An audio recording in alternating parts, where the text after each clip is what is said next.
läuft. Ihr könnt weiter dranbleiben.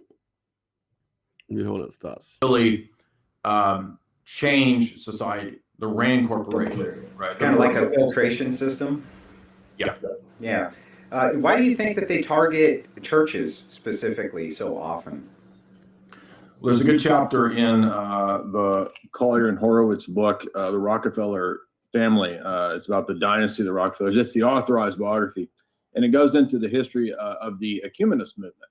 And at the end of the last century, well, the 19th century, the Rockefeller family was, really rising in power, and they saw the ability to take churches and basically turn churches into NGOs. And so they said, why don't we just use a lot of these existing Protestant organizations as if they were another way to promote Americanism or soft power, or in the case of the Rockefeller, social gospel, the liberal social gospel. There's a whole chapter in there about the social gospel and the ecumenist movement. And so they saw that as just another way of extending their power and extending Americanism. And so the easiest churches to do that with are Protestants, because they're decentralized oftentimes in the sense they don't have a hierarchy most of the time. Some of them do, but most Protestant churches aren't a hierarchy. They're kind of loose groups, and they can be easily influenced by academia. So what the Rockefellers would do is the same thing that they would do with state education, is that they would basically just build a school and give a bunch of money to that school, and that makes it a prominent school. And then you create the departments at those schools, like sociology or, international relations at University of Chicago. That's like basically a giant Rockefeller school. So in the same way, they would actually buy the heads of seminary seats, right? Oh, we'll donate you, $1 million to your seminary, but you got to put in, Reverend limp hands, if you know what I mean, right? So Reverend Limbs has to be, Pastor Briz has to be in charge of the theology department, literally, and he's going to train everybody. That's literally how it works. Okay, so it's easiest with the Protestant model, but if you look at the history of Protestantism in the U.S., that's quite literally how the Protestant church was liberalized within a few decades. And even Protestant ministers back in the day, for example, J. Gresham Machen wrote a whole book called What is Liberalism? And that was about how the Protestant churches have been liberalized. He doesn't hint at or hit on the NGOs, but he basically saw the patterns of how quickly it was done within a few decades of turning the mainline Protestant denominations liberal. It was basically these entities, these very wealthy families and power structures that did. Kleiner Tipp, Mord aus Verzweiflung sind nur noch 5 Jahre im Knast. Den Tipp kann ich jedem immer wieder nur geben. Du wirst höchstens ein halbes Jahr im Knast sein. Danach wirst du als Märtyrer wieder freigelassen und kriegst eine Statue und. Ist nur nicht der Weg, den ich beschreiten würde.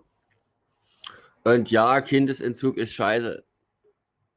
Du brauchst mir nicht erzählen, auch wenn ich keine Kinder habe, kann ich mir vorstellen, was das für Auswirkungen hat für einen Vater, für eine Mutter und für das Kind. Aber wir gewinnen den Krieg nicht, indem wir kleine Schlachten führen. Wir müssen oben der Hexe den Kopf abschlagen.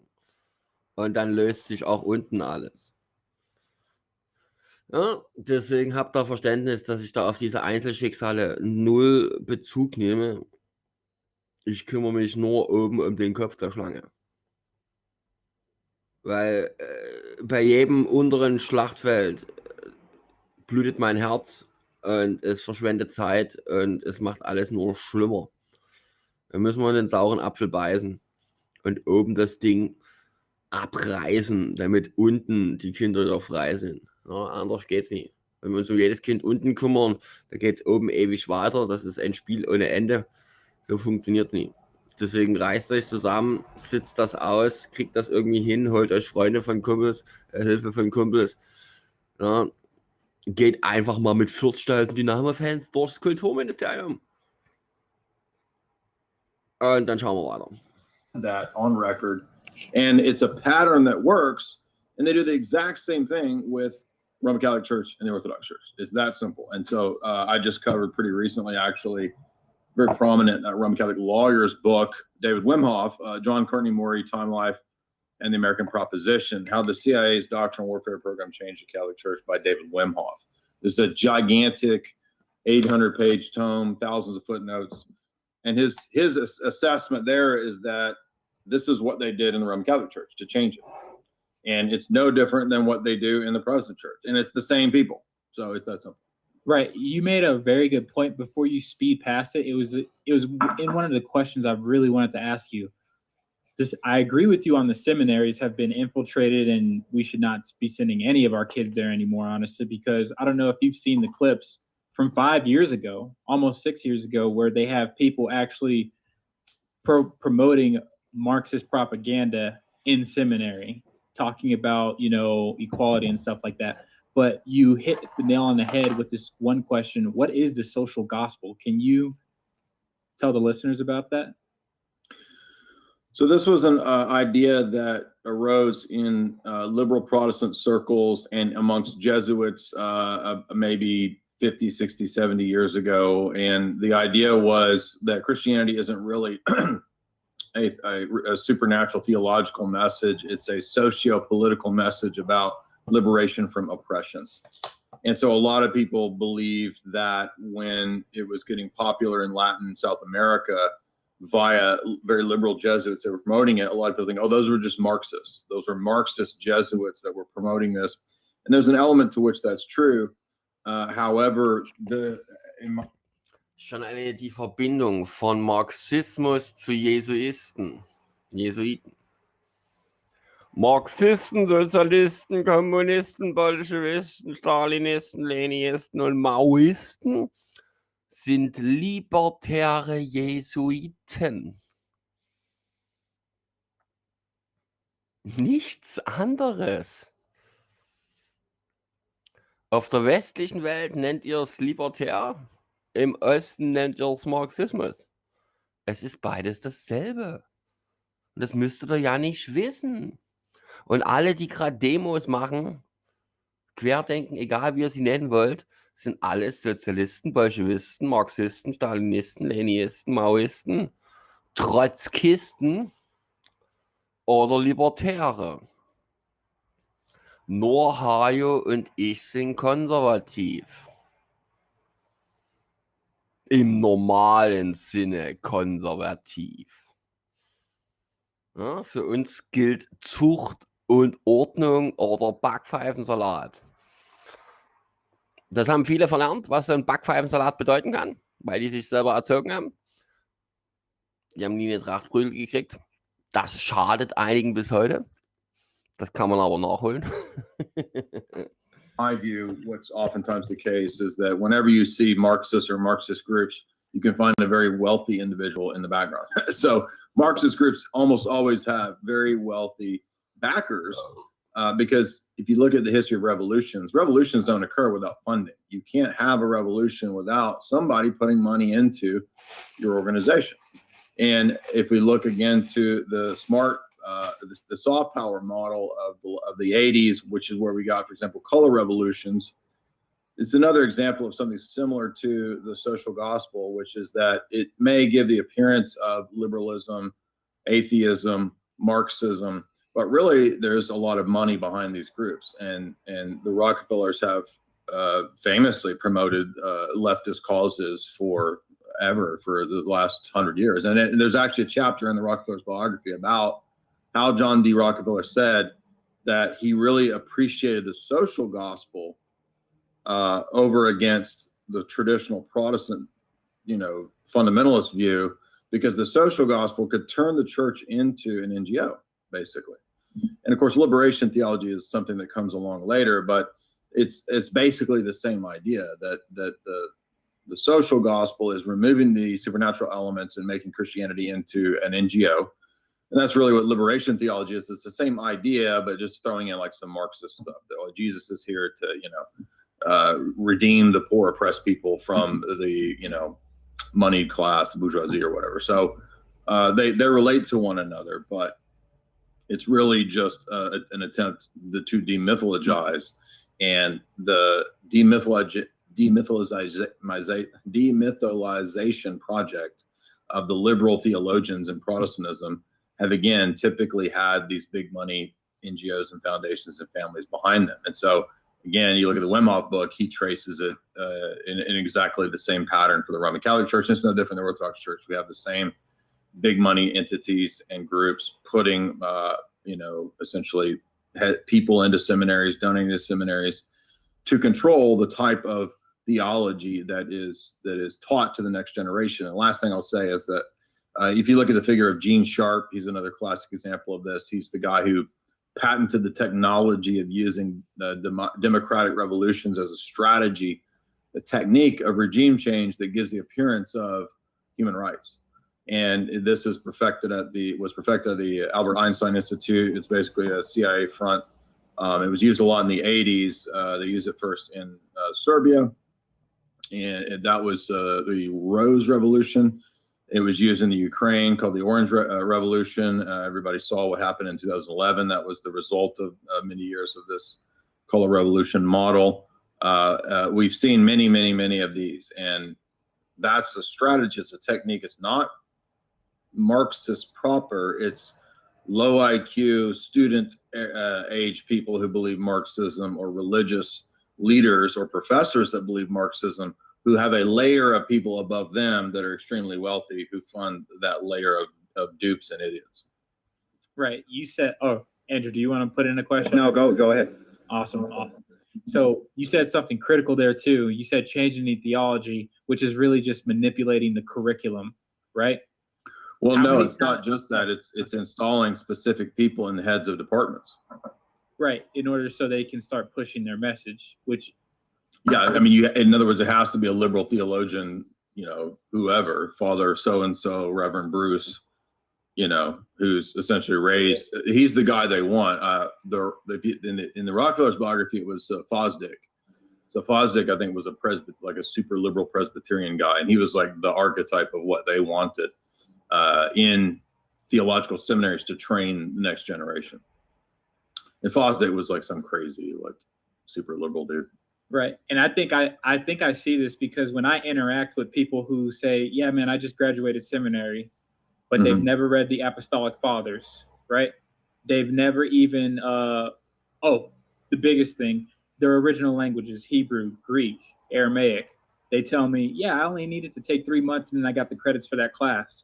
And I'm like, someone let you say that you went in through a course and added to your transcript that you practiced Greek or you studied Greek when you only did 3 to 4 months of it. I think that's critically like a reason why you can't trust these seminaries and why they should just be, just thrown over the rail completely. Because why? When we are trying to, like you said, form our theology and put it out in a coherent manner, and then you have these people here who don't even know what they believe actually, they get to do things like what? Make up what we're talking about. Gay marriage in your churches.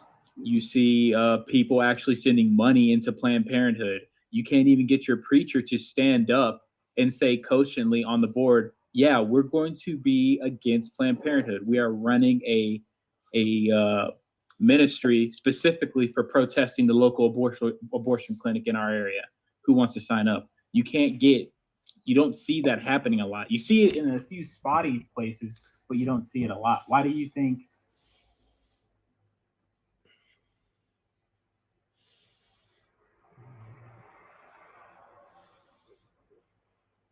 That's one. So there was 2 audio sources in there. Anyway, yeah, baby, what's up? We're talking about Great Reset. We're going to talk about Klaus. We're going to talk about Schmuck Step. Operation Schmuck Step. We're going to talk about Operation Schmuck Step with Woody Allen. You might not also seen, which I did cover this on Lord Voldemort's show a few weeks ago, or maybe a month ago. There's an article I would recommend at the World Economic Forum website. And, they kind of tell you what's going on. So I would say go read this enlightening article. And I'm not telling you medical advice. I'm just telling you to read this article because I'm saying go listen to what Klaus and his Totenkopf officers tell you. It's like, we will tell you what we will do and you will like it. You will like what we tell you. You will eat the sewage, the garbage juice smoothies. Now, I've been talking about garbage juice smoothies for a long time. That's an old pseudo joke that I've made. And what do you know? Now Klaus is talking about with Gil Bates eating sewage. They got that idea from me, dude. So will be the garbage juice smoothie. You will like it. Will come with the extra special sauce. The special sauce. Welcome, everybody. Thank you. This is Operation Schlock. Operation Lockstep. An der Stelle kann ich wirklich nochmal alle erinnern, die wirklich glauben, Milch wäre schädlich, weil man tut ja die Babys von den Müttern wegnehmen und die Milch ist schädlich für unseren Körper. Wie viele Leute haben mich zugequatscht, dass die Milch doch schädlich ist für unseren Körper und dass unser Körper gar nicht vorgesehen ist für die Milch? Aha, wer hat das denn erzählt? Von wem wird das denn bezahlt? Aha. Will mir jetzt wirklich jemand erklären, dass ich, der ein Leben lang Milch und Honig zu sich nimmt und dem bestens geht, der intelligent ist und bla bla bla, während andere, die kein Fleisch essen, aber auch keine Milch und kein Honig zu sich nehmen? Also fragt euch mal selbst, wer von euch glaubt, dass Milch schädlich ist? Ich merke das immer wieder. Ich trinke früh 1 Liter Milch. Und immer wenn ich den Liter Milch trinke, quatscht mich einer zu, dass es doch schädlich ist. Und bla bla bla bla bla bla bla bla bla bla bla bla bla bla bla bla bla. Aber wer hat euch das denn erzählt, dass es schädlich ist? Und wer hat es dem erzählt? Und ist es denn wirklich so? Kann man Experten heute noch trauen? Oder ist es Teil einer Agenda, euch von Milchprodukten wegzubringen, eure Körper zu entkalken, eure Knochen so weich zu machen, dass sie besser brechen? Wie sieht's denn aus im Milch- und Honigland? Ohne Milch und Honig. Na, ihr müsst euch wirklich mal selber fragen. Wie viele, also ich merke das jedes Mal, wenn ich Milch trinke. Immer quatscht mich irgendeiner zu. Aber wer hat euch das denn erzählt? Wieso seid ihr dort kritisch, aber nicht dort? Milch ist eines der besten Dinge, die es auf diesem Planeten gibt. Das ist eines der besten, was es gibt. Und alle, die gegen Milch sind, haben das aus irgendeinem Hippie-Magazin, wo irgendeiner sagt, dass es so ist, wie es ist, aber der wurde doch bezahlt. Und die Statistik ist doch auch bezahlt. Das ist doch alles. Es ist Teil der Agenda. Nehmt ihnen alles weg, was gut ist für sie. Fleisch, Milch, Wasser. Am Ende kriegt er 3 Cerealien. Also alle Cerealien, die er braucht, in 3 verschiedenen Farben. Aber ja, Fakt ist, dass es das nicht mehr zu kaufen gibt. Aber es geht ja trotzdem darum, Milch ist nicht schädlich. Ich trinke nur die 3,8er. Ohne zu pupsen. Ich weiß nicht, wie man von Milch pupsen kann. Von Zwiebeln, okay. Von Böhnchen, okay. Da gehe ich auch noch mit. Ein Böhnchen macht ein Tönchen. Und ein Zwiebelböhnchen macht ein großes Tönchen. Aber Milch macht doch keine Töne hinten raus. Doch, bei denen mit dem Pharaonen gehen. Nur die mit dem Pharaonen gehen müssen pupsen. Deswegen sage ich doch, Grenzkontrollen, trinke hier 3,8 Milch, 1 Liter auf Ex. Wenn du danach nicht pupst, darfst du einreisen. Das wäre natürlich zu radikal, wurde mir gesagt. Lockstep. We're about to get into it. Just a little house cleaning, though. Thank you. We got a nice little crowd here in the middle of a Monday. So I'm glad everybody's here. And one thing that I noticed, I think I tweeted about it or somewhere, I forget where. I was somewhere and I mentioned this and everybody was like, oh, bro, dude, you got it, dude. That's what it is.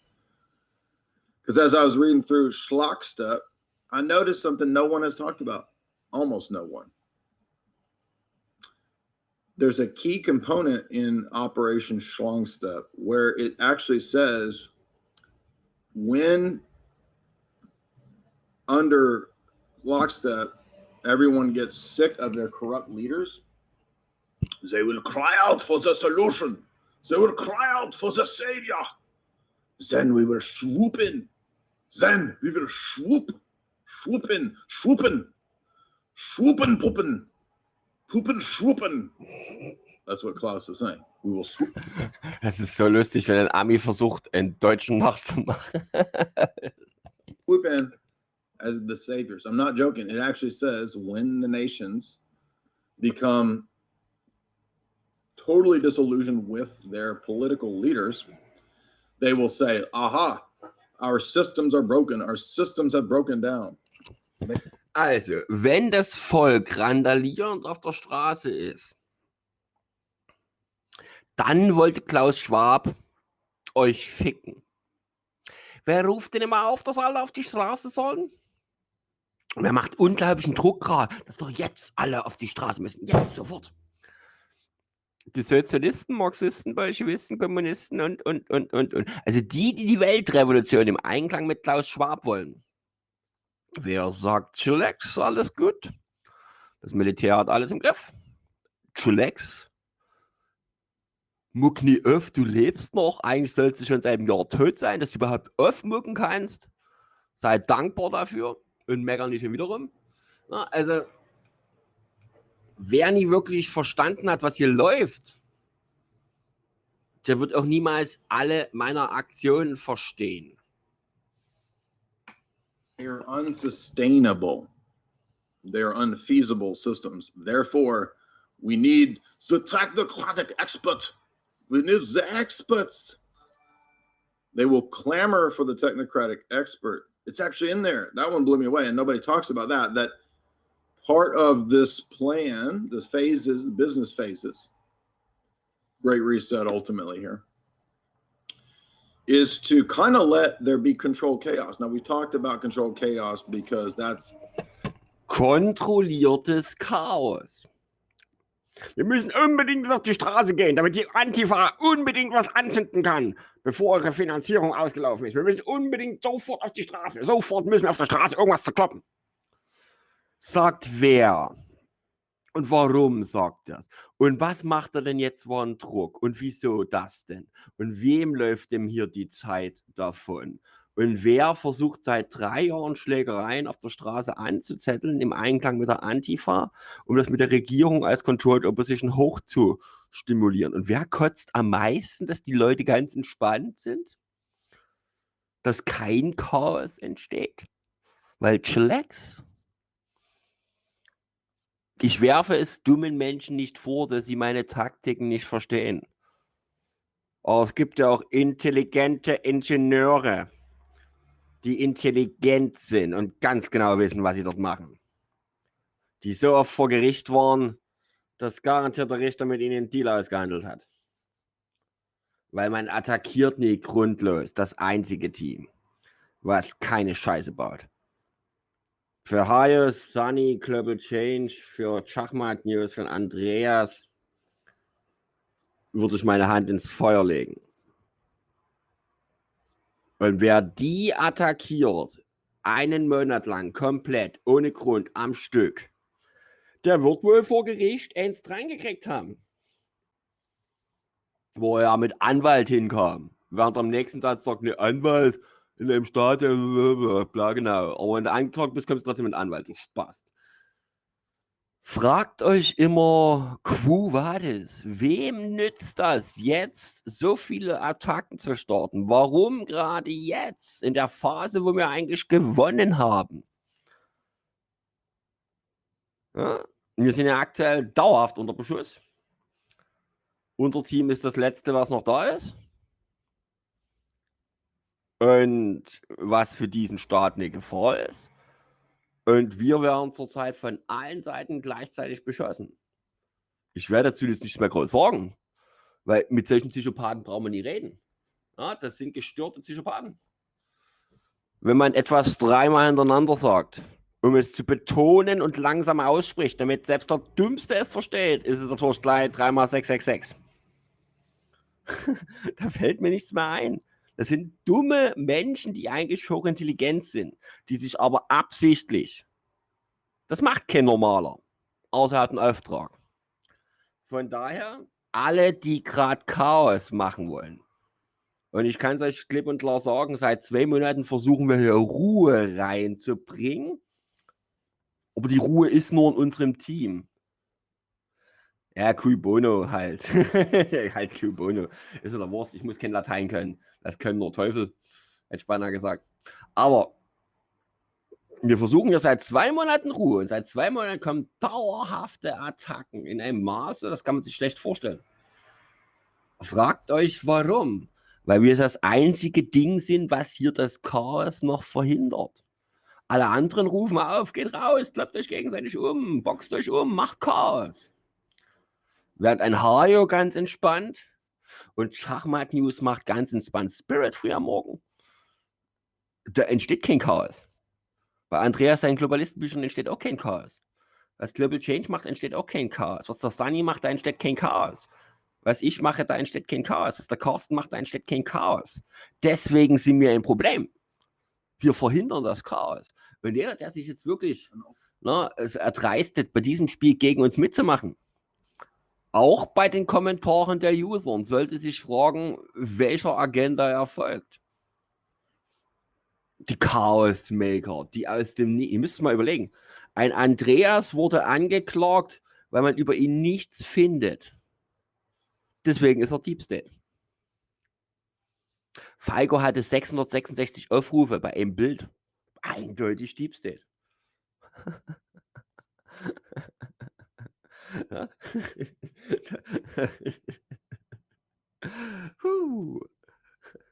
Das sind intelligente Menschen, Ingenieure.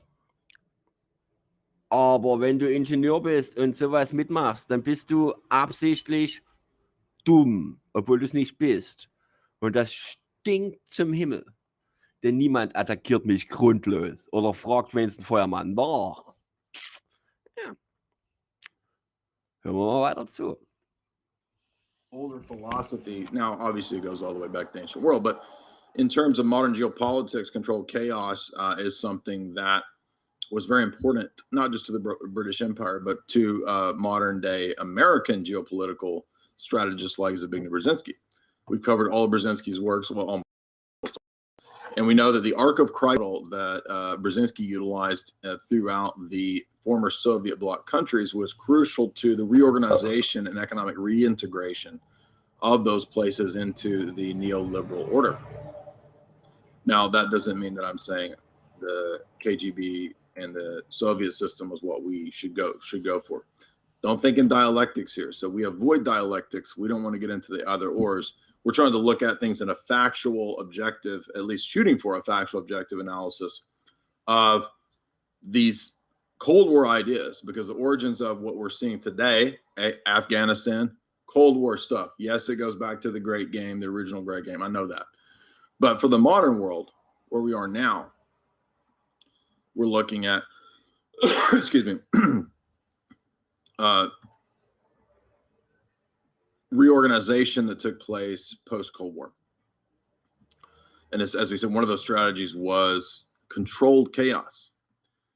And the arc of crisis model that Brzezinski was so proficient at, that was so successful, is just one test case example of how you can utilize crises. Und deswegen, ich sag's nochmal, die Taktik der NWO, die Haupttaktik, das wichtigste Angriffstool ist kontrolliertes Chaos. Es begann mit einer Schneeballschlacht und 7 Tage später war der russische Zar tot. Kennt ihr nicht die Story von der Ermordung des russischen Zars? Es begann mit einer Schneeballschlacht. Ja. Und 7 Tage später hat das ganze Land gebrannt. Wir müssen jetzt unbedingt raus, wir müssen unbedingt sofort raus auf die Straße. Und dann, ach, dann fliegen die Steine. Und dann fliegt das, dann kommt der erste Schuss, bum, bum, bum, bum, bum, tot. Warum sollen wir das Spiel mitspielen? Warum sollen wir den ersten Stein werfen? Wir wissen doch dass die Antifa so tut, als hätten wir ihn geworfen. Warum sollen wir die Fehler machen, die in der Geschichte tausendmal gemacht wurden? Dazu muss man die Geschichte aber erstmal verstehen.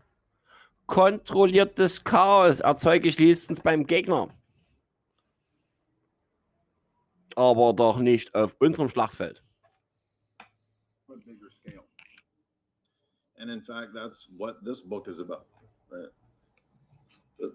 The book is about this being an opportunity for global economic reintegration. Now, we have to be careful because also Great Reset is not merely a plan to change the economy of the world. It's a bunch of commies. It's a bunch of socialists. It's a bunch of commie socialists. Oh, you mean like the Fortune 100, the Fortune 500, those commie KGB socialists? So remember, the plan is not communism. It's not. Habt ihr jemals von der Gabelrevolution gehört? Liebe Sozialisten, Marxisten, Bolschewisten da draußen, habt ihr jemals von der Gabelrevolution? Natürlich nicht.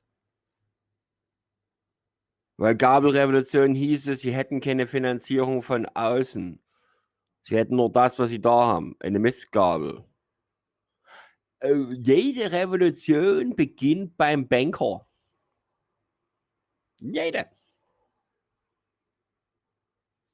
Jede Revolution beginnt beim Banker, ansonsten ist es eine Gabelrevolution. Und da es noch nie eine Gabelrevolution gab, sollte man sich fragen, wer hier was fordert.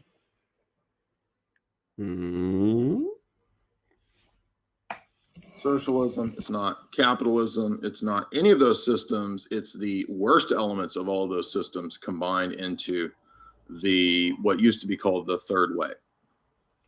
The merging of the neoliberal economic degeneracy-based model with the technocratic top-down control structure model of, I guess you could say, what comes out of British Empire and Eurasia.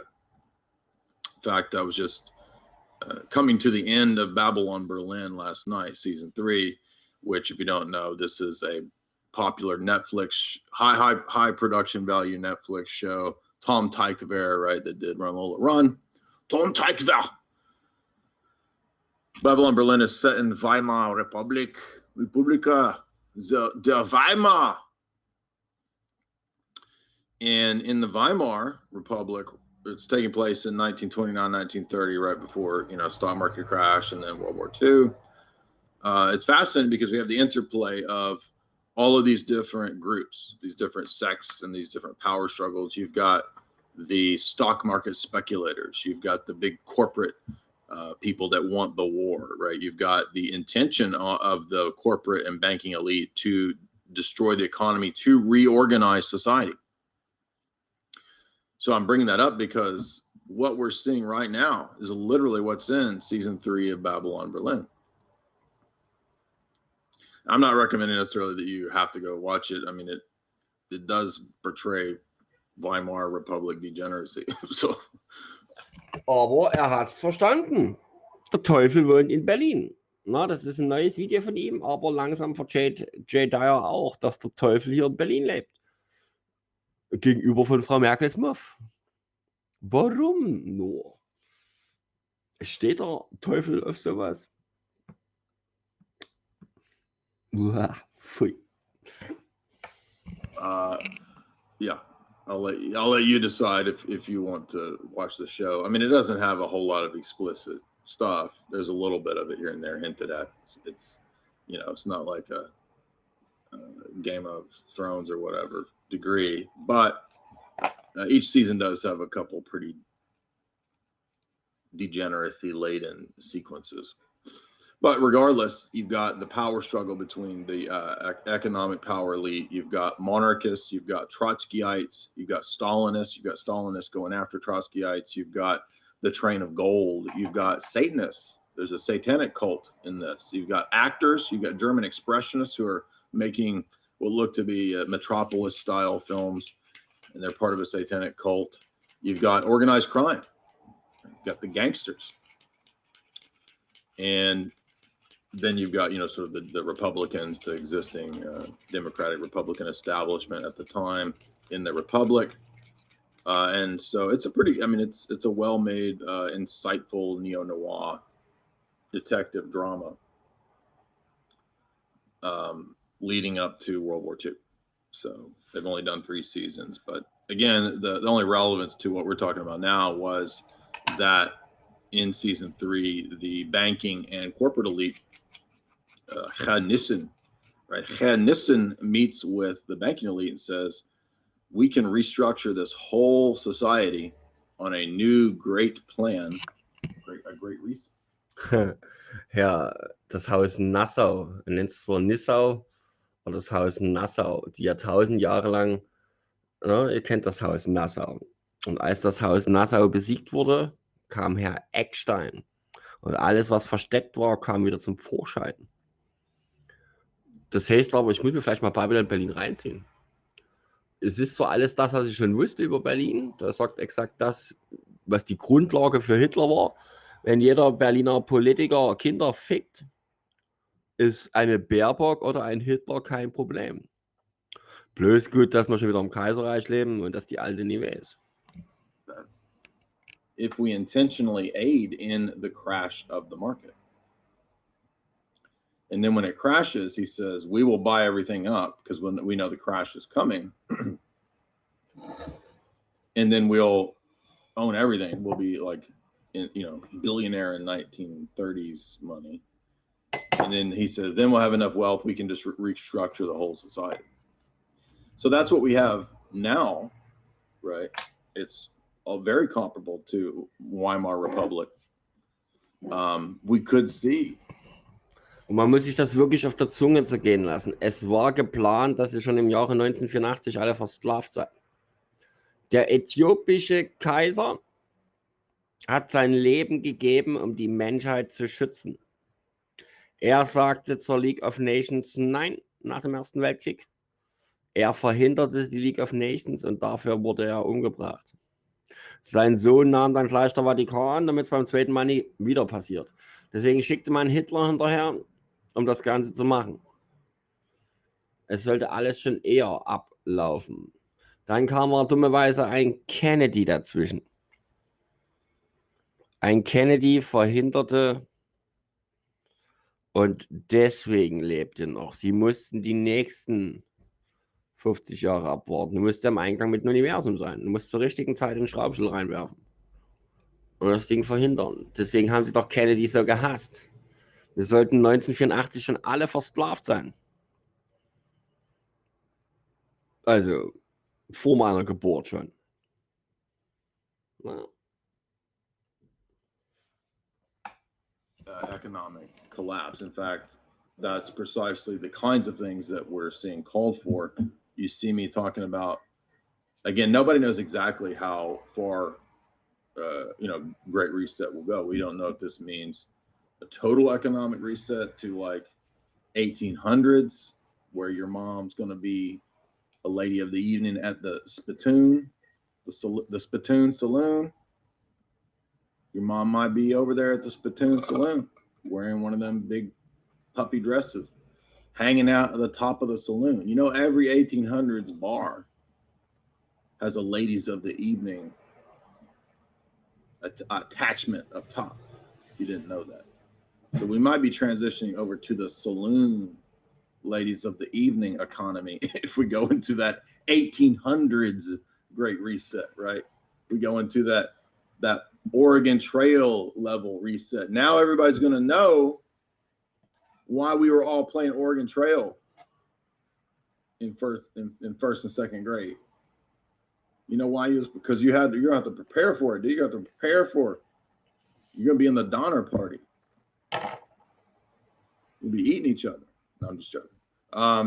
I don't think it's likely to have a 1800s Great Reset. Everybody's going to be living in some reconstructed Mormon America. You're going to be dating girls with Pentecostal buns, Mormon buns on their hair. Mennonite girls with buns. and braids. I don't think we're going back to that. That's the least likely. It is possible. Anything could happen. We might be. So, ich muss jetzt mal meine Handyrechnung bezahlen gehen, deswegen wollen wir es mal hier beenden. Aber für alle da draußen noch, laut israelischen Medien beginnt das Ganze dort bei Prinzessin Saba. Hotspot der Menschheitsgeschichte. Es ist exakt das Thema, was ich in Chur präsentiert habe. Jetzt ist es auch in Israel angekommen. Das ist sehr spannend. Und alles mit der Rune. Mit der Rune. Das ist ganz wichtig zu verstehen. Gut, bis später.